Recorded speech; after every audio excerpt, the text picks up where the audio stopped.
In the last 10 years, there's been some very interesting developments in evolutionary biology, neurocognitive science, child development research, and many other fields, which is beginning to challenge some of these long-held shibboleths that we've had about human nature and the meaning of the human journey. But there is another frame of reference emerging in the sciences, which is quite interesting. It really challenges these assumptions.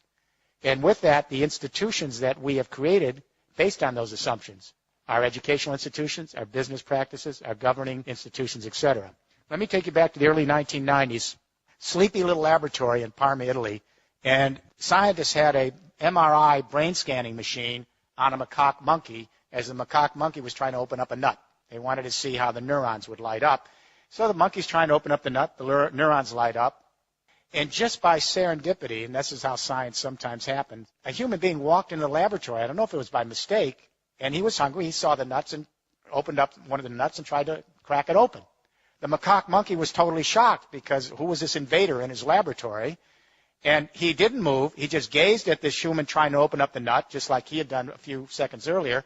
And then the scientist looked on the MRI brain scanner. The same exact neurons were lighting up when he observed the human being opening the nut as when the monkey opened the nut. And the scientists had not a clue as to what this was. They thought the MRI machine had broken. They then began to put MRI brain scanning machines on other primates, especially chimpanzees with our big neocortex. Then they went to humans. And what they found over and over again is something called mirror neurons. And that is that we are apparently soft-wired, some of the primates, all humans. We suspect elephants. We're not sure about dolphins and dogs. We've just begun. But all humans are soft-wired with mirror neurons so that if I'm observing you, your anger, your frustration, your sense of rejection, your joy, whatever it is, and I can feel what you're doing, the same neurons will light up in me as if I'm having that experience myself. Now, this isn't all that unusual. We know if a spider goes up someone's arm and I'm observing it going up your arm, I'm going to get a creepy feeling. We take this for granted, but we are actually soft-wired to actually experience another's plight as if we are experiencing ourselves. But mirror neurons are just the beginning of a whole range of research going on in neuropsychology and brain research and in child development that suggests that we are actually soft-wired not for aggression and violence and self-interest and utilitarianism, that we are actually soft-wired for sociability, attachment, as John Bowlby might have said, affection, companionship, and that the first drive is the drive to actually belong. It's an empathic drive. What is empathy? It's very complicated. When little babies are in a nursery and one baby cries, the other babies will cry in response. They just don't know why. That's empathic distress. It's built into their biology. Around 2.5 years of age, a child actually can begin to recognize himself in a mirror. That's when you begin to mature empathy as a cultural phenomenon. And that is once a toddler can identify themselves, then they know that if they're observing someone else have a feeling, they know that if they feel something, it's because they're feeling it because someone else has it. They're two separate beings. Selfhood goes together with empathic development. Increasing selfhood, increasing empathic development. Around 8 years of age, a child learns about birth and death. They learn where they came from, that they have a one and only life, that life is fragile and vulnerable, and one day they're going to die. That's the beginning of an existential trip. Because when a child learns about birth and death and they have a one and only life, they realize how fragile and vulnerable life is. It's very tough being alive on this planet, whether you're a human being or a fox navigating the forest. So when a child learns that life is vulnerable and fragile and that every moment is precious and that they have their own unique history, it allows the child then to experience another's plight in the same way. That other person or other being, could be another creature, has a one and only life. It's tough to be alive, and the odds are not always good. So if you think about the times that we've empathized with each other or fellow creatures, it's always because we felt their struggle. We have the width of death in empathy and the celebration of life.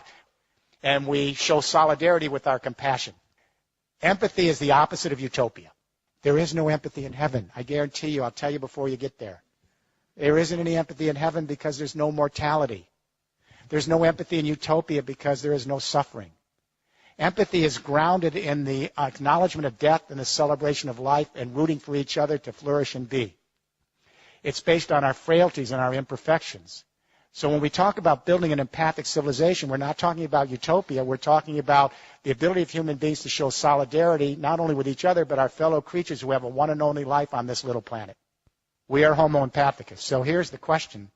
We know that consciousness changes in history. The way our brain is wired today is not the way a medieval serf's brain would be wired, and their brain wouldn't be the same as the wiring of a forager hunter 30,000 years ago. So the question I asked at the beginning of this study 6 years ago is, how does consciousness change in history? Because I wanted to imagine the following proposition. Is it possible that we human beings who are soft-wired for empathic distress, is it possible we could actually extend our empathy to the entire human race as an extended family, and to our fellow creatures as part of our evolutionary family, and to the biosphere as our common community? If it's possible to imagine that, then we may be able to save our species and save our planet. And when I say to you tonight, if it's impossible to even imagine that, I don't see how we're going to make it. Empathy is the invisible hand. Empathy is what allows us to stretch our sensibility with another so that we can cohere in larger social units. To empathize is to civilize. To civilize is to empathize. With forage or hunter societies, communication only extended to the local tribe and shouting distance. Everyone over in the next mountain was the alien other. So empathy only extended to blood ties. When we went to the great hydraulic agricultural civilization, script allowed us to extend the central nervous system and to annihilate more time and space and bring more people together. And the differentiation of skills and the increasing selfhood not only led to theological consciousness, but empathy now extended to a new fiction. And that is, instead of just associating with one's blood ties, we detribalized and began association based on religious ties. So a new fiction, Jews start to see all other Jews as extended family and empathize with Jews. Christians start to see all other Christians as extended family and empathize with Christians. Muslims, the same. When we get to the 19th century, the Industrial Revolution, and we extend markets now to larger areas and create a fiction called the nation state. And all of a sudden, the Brits start to see others in Britain as extended family. The Germans start to see Germans as extended family. The Americans as Americans. There was no such thing as Germany. There was no such thing as France. These are fictions. But they allow us to extend our family so that we can have loyalties and identities based on the new complex energy communication revolutions we have that annihilate time and space.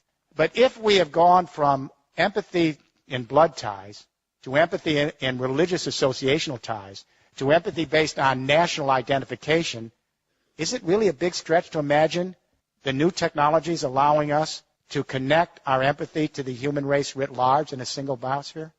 On what reason would we stop here at the nation-state identity and only have ideological empathy or theological-based empathy or tribal-based blood tie empathy?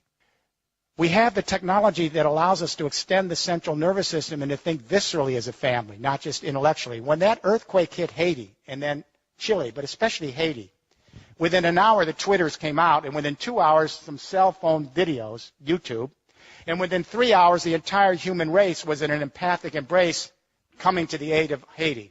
If we were, as the Enlightenment philosophers suggested, in materialistic, self-interested, utilitarian, pleasure-seeking, it couldn't account for the response to Haiti. Apparently, 175,000 years ago in the Rift Valley of Africa, there were about 10,000 anatomically modern human beings walking the grasslands, our ancestors. The geneticists located one database woman. It's a database line. Apparently, her genes passed to everyone in this room tonight. The other ladies didn't make it. Gets even more strange. They located a single male. This is a database line for genetics. They call him the Y chromosome Adam. Apparently a fairly potent guy. His genes passed to everyone in this room. So here's the news. 6.8 billion people at various stages of consciousness, theological, ideological, psychological, dramaturgical. We're all fighting with each other with different ideas about the world, and guess what? We all came from two people. The Bible got this one right. We could have come from many, but the point is we have to begin thinking as an extended family. We have to broaden our sense of identity. We don't lose the old identities of nationhood and our religious identities and even our blood ties. But we extend our identity so we can think of the human race as our fellow sojourners and our other creatures here as part of our evolutionary family and the biosphere as our community.